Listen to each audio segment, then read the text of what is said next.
I think if Trump goes down, I think Biden's like, I'm out. And so who takes his place? Well, I mean, I don't think he quits, but I think he goes, I'm not. I think then someone's like, we don't need you to run. I think that's why he's running, is because he's the only one that could beat Trump.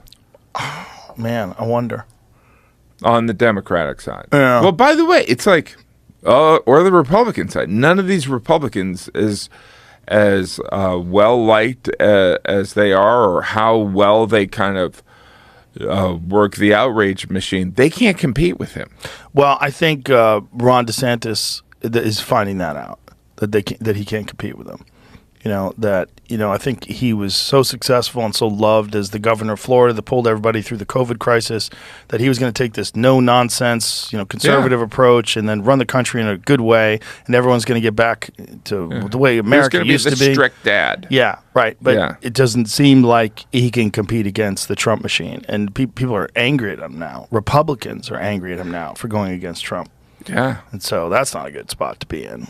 You don't want to be on the opposite side of that Trump machine if you're a Republican. Oh, that poor fuck. What did you see that interview that he did with Tucker Carlson? He was talking about the demise of the cities in America and all the problems that we have in America, and he said, that's not my concern. And they're like, you're done. You just fucked up. That's it. No one cares about you now. Now, like, he literally killed his campaign with that one conversation with Tucker Carlson. Well, it would have been a miracle for him to. I mean, I just think as someone, like in the entertainment industry, you eat a lot of shit. You comedy clubs, getting on stage, the owner just being a dick to you. But like Mike Pence, seeing those gallows, his kids were visiting. He was like running. His life was in danger. He knew, like, I can't get in that car. And he's... What are you talking about?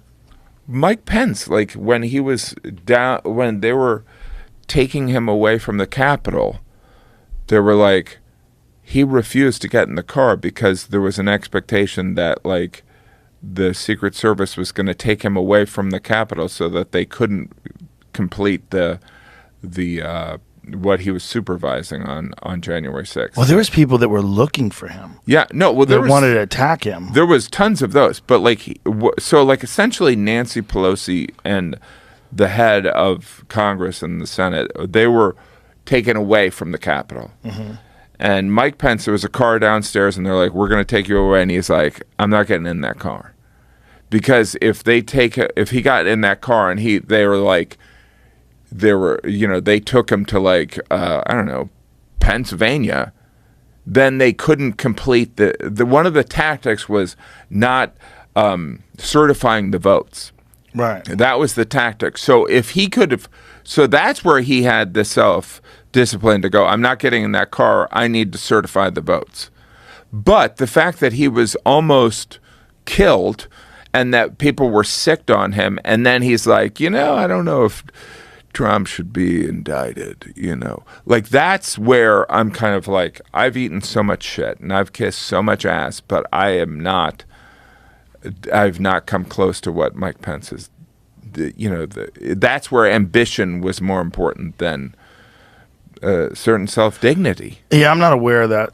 The facts behind that at all. But I don't think that anyone's going to vote for him for president. No. He's just not a presidential guy. He's not a guy that you think of as a leader.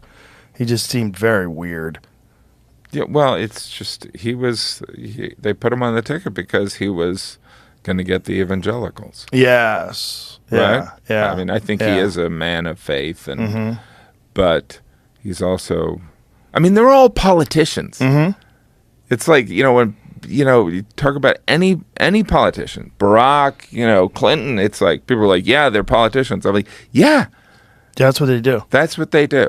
Yeah. Do you know what I mean? It's like, it's not like, it's like saying an agent takes 10%. I'm like, yeah, they're an agent. They help you get jobs and they get 10%. That's why they do it. Yeah. You know what I mean? That's their job. They want their cut. Yeah, it helps you. Yeah. It's a business. Yeah, that's how it works. All those things work together. Yeah. If you have a bad agent, you think your agent's just taking money and not doing any work, well, then you got an argument. Yeah. But, yeah, I think that there's no one that stands out other than RFK. He stands out to me as being very unique. And who's that gentleman, Vivek, how do you say his last name? The Indian guy who's running as a Republican. Yeah. The young guy. Very smart. Very interesting. Have you had him on the show? No, I haven't. I haven't talked to him. But I'm impressed with his ability to talk about complex situations. Ramaswamy. Vivek Ramaswamy. Very, very smart guy. He's young. He's a very young guy. I mean, how old is he? 37. Yeah, very young. Like only 2 years older than you, like the cutoff. Like it's 35, right? You can't be younger than 35. I don't know if I want a 37-year-old guy running the country. Seems a little young. Yeah, but he's super intelligent and very interesting. And he could perhaps be a guy to, that would bring hope to rational conservatives in the future. Yeah. It's interesting because we are in this age where he's kind of rising above some of that cultural stuff, right? Or he's intending to. Yeah. The cultural stuff is fucking crazy. And it's also, that's exacerbated by social media too. And it's also exacerbated by trolls, like people that are hired to stir up shit and hired to get people at each other's throats. Yeah. Yeah. And we're all being manipulated. All of us. Everyone. Constantly. All day long.